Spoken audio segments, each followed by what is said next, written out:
तो T20 world cup के बाद नई टीम इंडिया आएगी, युवाओं की एक नई फौज लाएगी।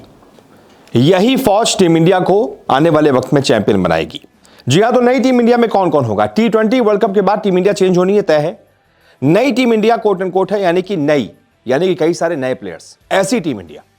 तो टीम इंडिया कौन सी होगी जिसमें नए प्लेयर्स होंगे, और T20 वर्ल्ड कप के बाद ऐसा क्या होने वाला है, तो ये मैं आपको अपने इस वीडियो में बताता हूं एक एक करके। सबसे पहले तो इस वर्ल्ड कप के बाद टीम इंडिया को नया कोच मिल जाएगा।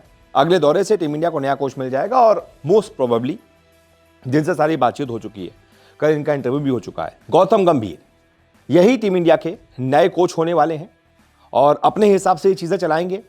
और इनके अंतर्गत मुझे लगता है कि एक नई टीम भी होगी, नया कप्तान भी होगा, कुछ युवा नए लड़के भी होंगे। कौन कौन हो सकते हैं उस पर ही बात होगी। तो गौतम गंभीर नए कोच, इसके अलावा नया कप्तान कौन? भाई अगला दौरा किसके पास? लंका है और साथ ही साथ जिम्बाब्वे है। नए दौरे हैं, तो इन दौरों में मुझे लगता है कि जो सीनियर खिलाड़ी हैं, चाहे रोहित शर्मा हो, विराट कोहली, उनको आराम दिया जाएगा। और इनकी गैर मौजूदगी में टीम इंडिया को एक नया कप्तान मिलेगा। वो युवा कप्तान होगा जो आने वाले वक्त में इंडिया को अपने कंधों पर ले जा सकता है। तो कौन हो सकता है? श्रेयस अय्यर या फिर सूर्य कुमार यादव। अब क्योंकि इंडिया को जिम्बाब्वे के खिलाफ 5 T20 मैच खेलने हैं, तो जाहिर तौर पर T20 मानसिकता वाला हमें कप्तान चाहिए। तो श्रेयस अय्यर में ही वो काबिलियत है। अभी हाल ही में उन्होंने अपनी टीम को T20 फॉर्मेट में ही चैंपियन बनाया है। KKR की मैं बात कर रहा हूँ। उस समय भी कोच वहाँ पर गौतम गंभीर ही थे। गौतम गंभीर और अय्यर का मेलजोल बड़ा सटीक बैठा, उन्होंने चैंपियन बना दिया। तो मुझे लगता है कि शायद श्रेयस अय्यर को ही ज़्यादा प्रमोट करेंगे गौतम गंभीर, और नहीं श्रेयस अय्यर तो कम से कम सूर्य कुमार यादव ही नए कप्तान होंगे। तो नया कोच हो गया, नया कप्तान हो गया। अब जो खबर सामने आ रही है, ये मैंने यहां पर 50-50 इसलिए लिखा है क्योंकि नए फील्डिंग कोच जॉन्टी रोड हो सकते हैं। भाई इंडिया को नया कोचिंग स्टाफ तो चाहिए, नया फील्डिंग कोच भी चाहिए। तो जो इंटरव्यू हुआ है गौतम गंभीर का BCCI के CAC के साथ, क्रिकेट एडवाइजरी कमेटी के साथ, उसमें खबर सामने आ रही है गौतम गंभीर ने कहा है कि भाई मेरे हिसाब से चीज़ें चलेंगी, मैं ही अपना सपोर्टिंग स्टाफ नियुक्त करूंगा, तो मुझे फील्डिंग कोच के तौर पर जॉन्टी रोड्स चाहिए, दुनिया का बेस्ट फील्डर अपने ज़माने का।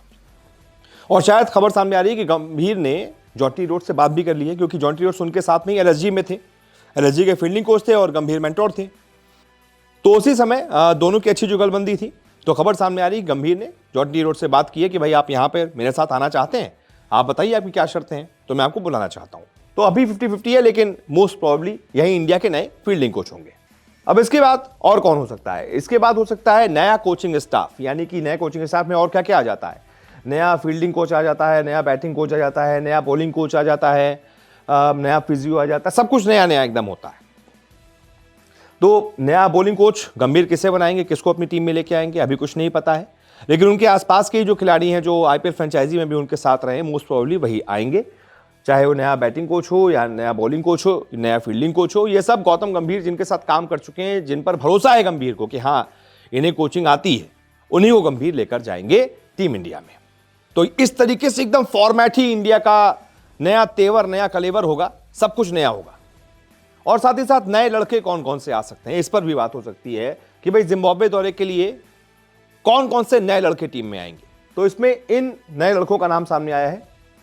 अभिषेक शर्मा, SRH की तरफ से गजब की बल्लेबाजी की थी IPL में, गंभीर को इनकी बल्लेबाजी पसंद आई थी, तारीफ की थी उन्होंने, तो ये जरूर आएंगे।